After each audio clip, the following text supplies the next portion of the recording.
What is the theory of karma? Are they limited to this birth? Whatever we do, there are so many good deeds we do in this life, but we don't get all the good results in these lives. We question sometimes, yes? And sometimes people do a lot of negative or tamasic actions. Still they are not punished. So where are all these actions going? Where is this karmic transaction being incurred? We will see that. In the Bhagavad Gita too, Arjuna, the first 2 chapters, Arjuna is in a state of mind where, very deluded. He's in a deluded state of mind and he says,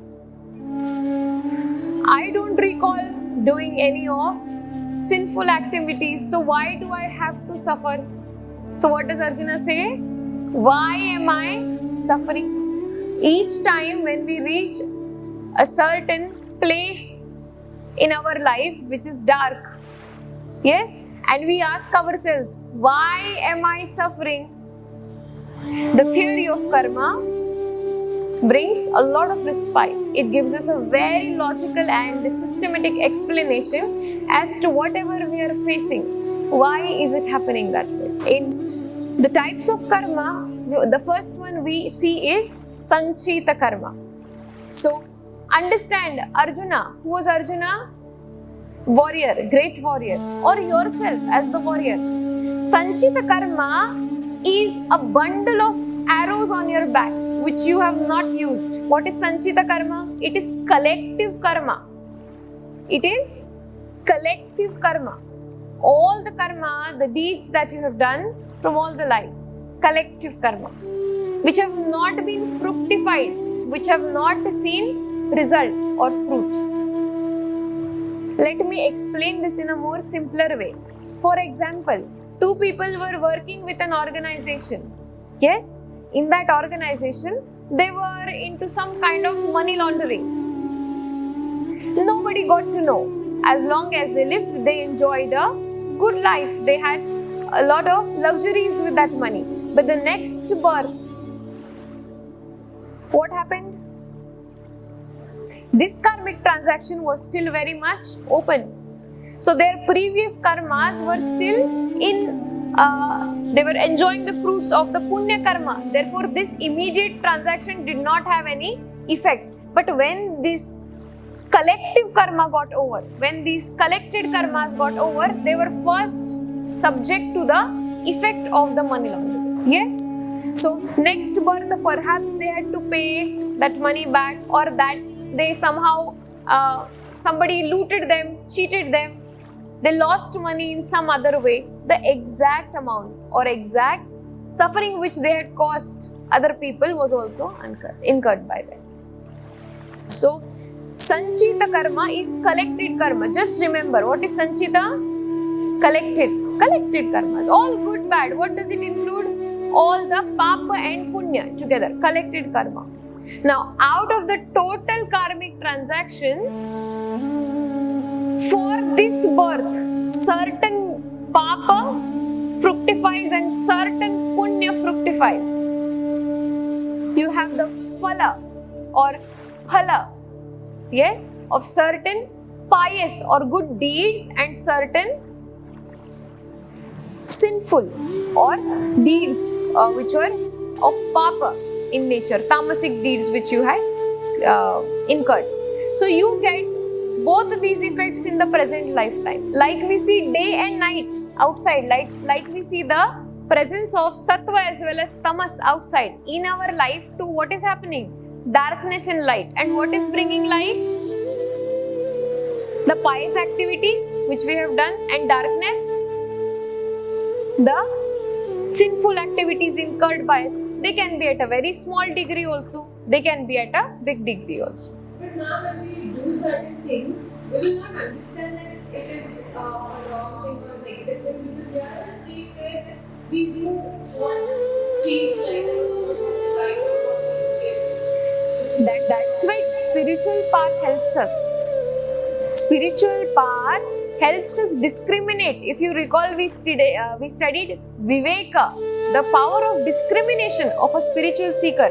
So when there is viveka or discrimination in the spiritual seeker, the first discrimination is what I am doing. Either is it sinful, considered, or it is pious, or it is no deed. So this quality of discrimination, having this knowledge with the help of scriptures, learning with the gurus, helps us take this call. Yes? Coming back to the collective karma, out of the entire collection, what we have for this birth is known as Prarabdha. So what is Prarabdha? The family you are born into, you don't decide that. Your partner or your children. All of these are not decided, they are known as destined. What are Prarabdha? Destined karmas. They are destined karmas. Prarabdha karma, destined karmas, which are fixed, which you have no control. You will only allow time to reveal. What happens with karma? We allow the time to reveal.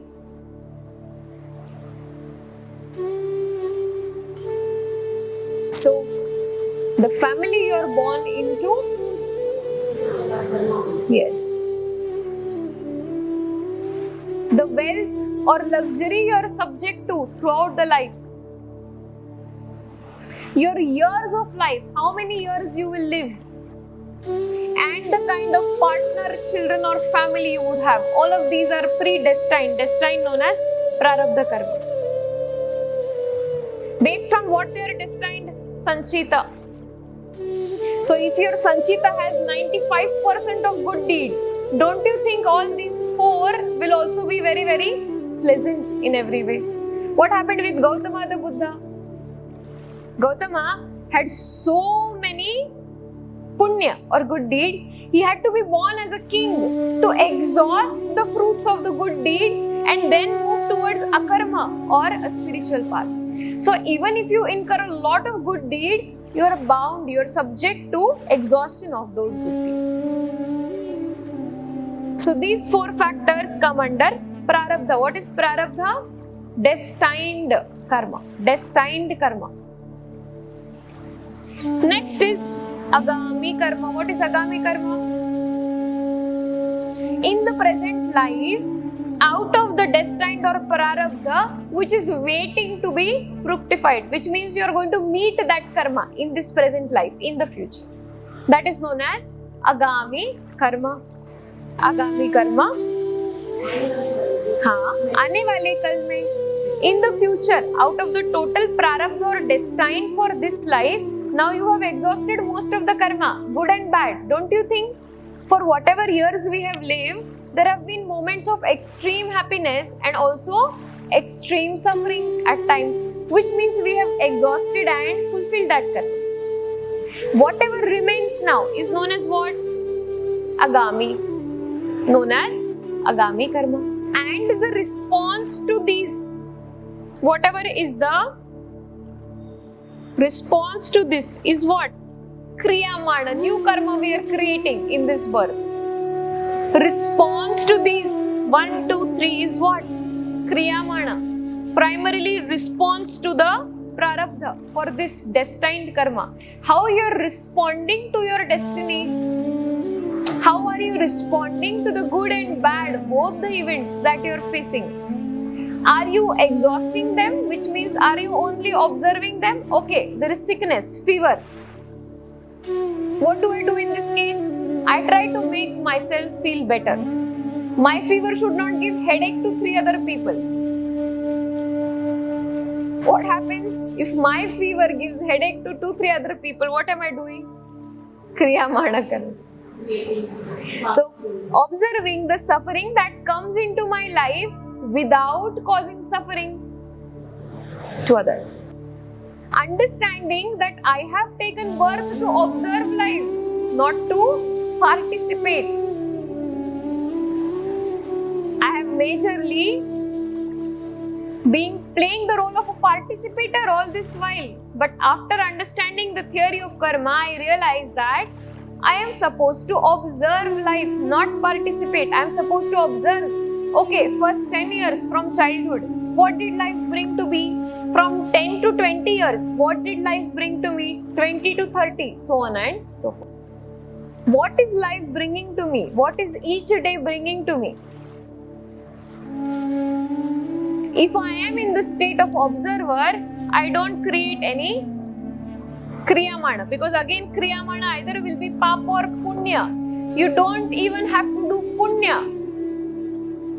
Once you understand this, you'll realize that I have to be in the practice of akarma. Neither I am doing good deeds nor I am doing sinful deeds, because as a yogi, I have to exhaust my karmic transactions. So if I avoid to face something right now, it is going to meet me again and again. Because I am changing, I am stopping life from teaching me what is karma. Life is trying to show us something. So when we are not doing it, when we are trying to control it, we choose not to learn from it. But life is greater. It will not stop until it teaches you. This morning we were in the meditation. Yes, we saw the obstacles that come up in life.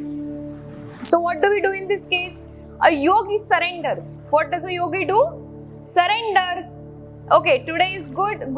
Till 9 o'clock night, things have been good. Okay, I'm happy. Okay, today looks like a tough day. Let me find the best response from what I have studied, not only in the TTC, the scriptures I've studied from my gurus. How can I respond in a way which is akarmic to this situation?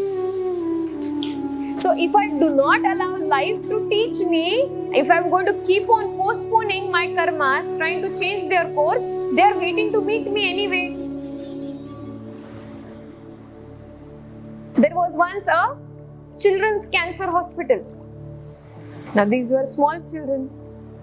Yes, they wanted to know why did they face such a situation?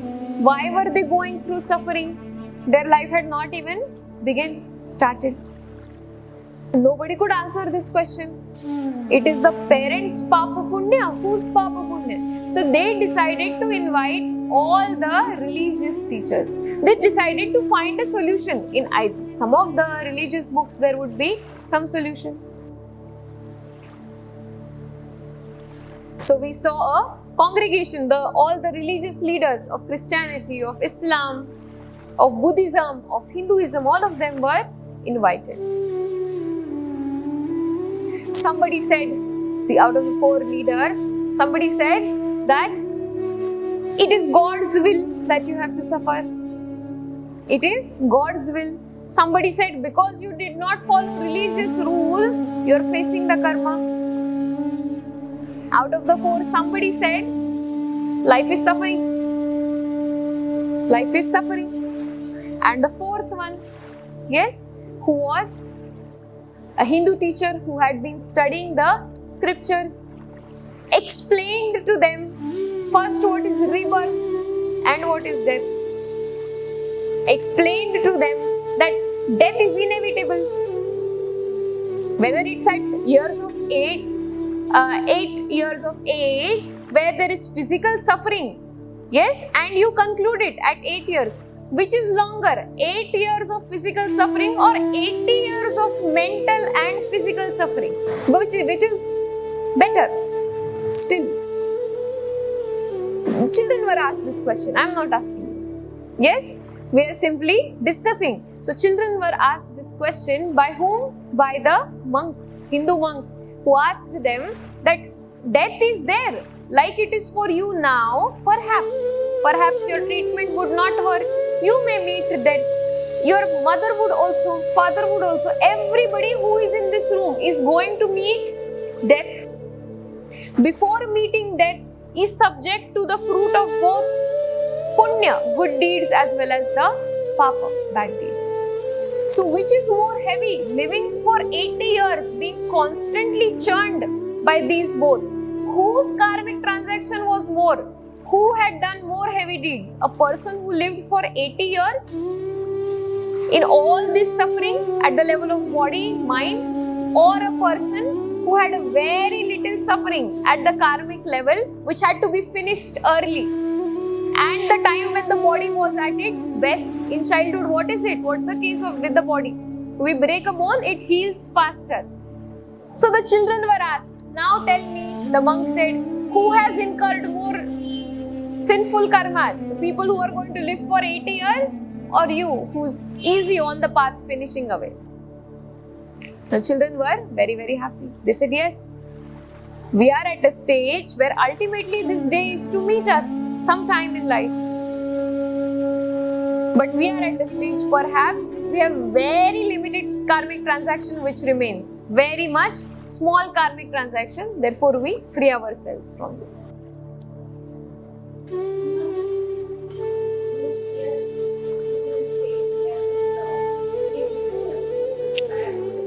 There is higher karmic transaction. The longer you live, which means what? You have both.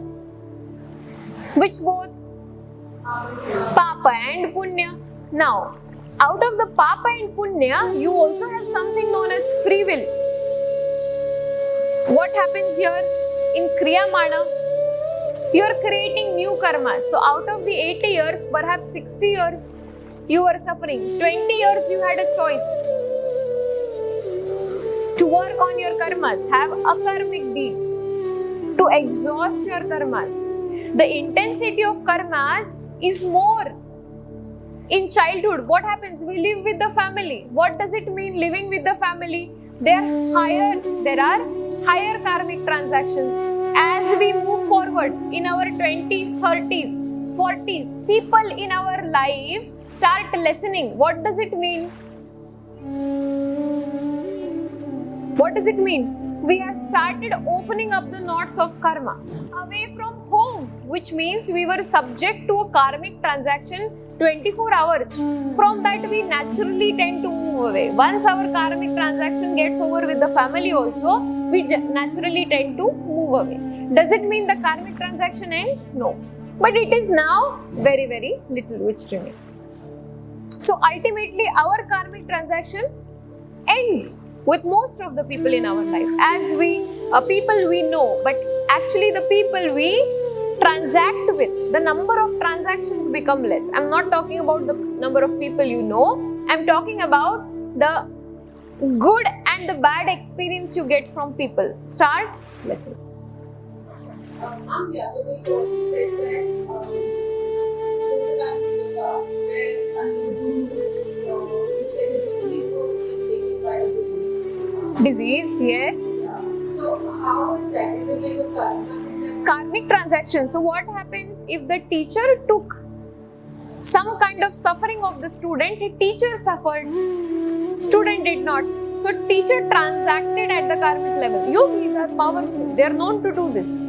They transact in karmic ways. They will have another. Somebody has to suffer. Even if the teacher is the teacher, but if that karma has been taken, it has to be exhausted.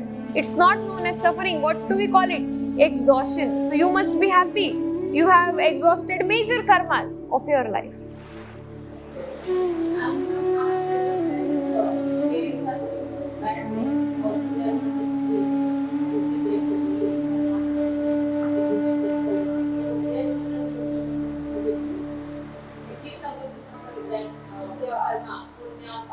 See, in a family, all four are going to have their own Paapa or Punya. Sometimes children will suffer because parents are not there. Some children will suffer because parents are there. Understand? Some children will suffer because suffering comes from, trauma comes from the family, within the family. Some children will suffer because parents are not there. Parents collected lots of karma.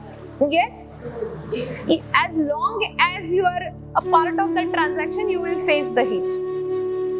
So what happens in a family, if the parents are going through financial crisis, even the children are facing the heat, but at a very minuscule level. So 4 of them, a family is what? People who are on a similar karmic transaction together.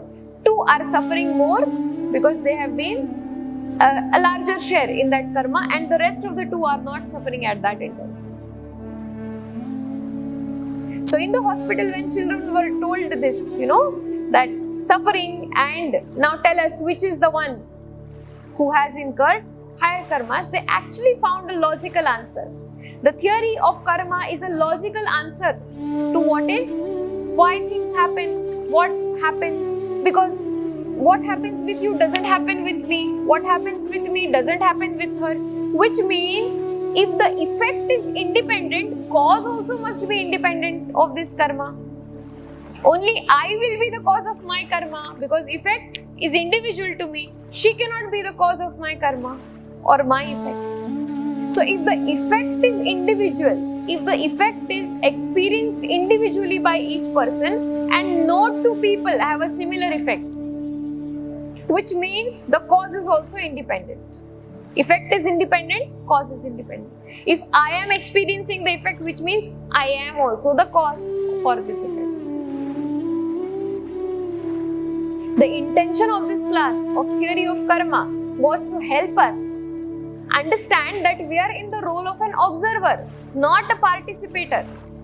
The Sanchita, the collected karma, out of that, the Prarabdha karma, destiny is going to work itself out. We only have to choose to surrender and ensure we are in the state of akarma with the help of karma yoga. Only responding to life. And the moment the karmic transaction gets over, you will be able to observe your own life. The more you try to control it, more you try to change it, you are simply pushing it forward.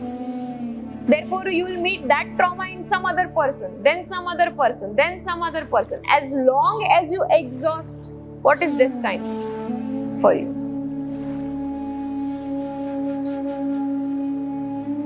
Further, in the Bhagavad Gita, Bhagavan explains, see Arjuna, I could tell you all of this about karma. But it's so complex, I cannot. For you right now, you will not understand it. So I will not be able to explain further. Whatever I have spoken, that's it. That's enough for you to know.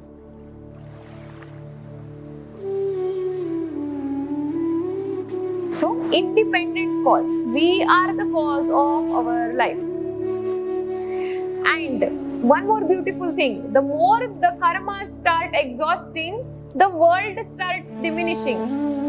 World is individual to each one of us. Idea of world is what? Individual and personal. So more your karmic transactions start diminishing, you will see the world starts lessening for you. You will no more be bothered by the world.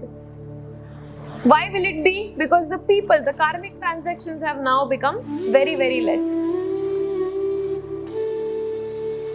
More your karmic transactions reduce, the world keeps on diminishing. World is also individual. What your world is not her world. The people in her world are different, her world are different, her world are different, his world are entirely different.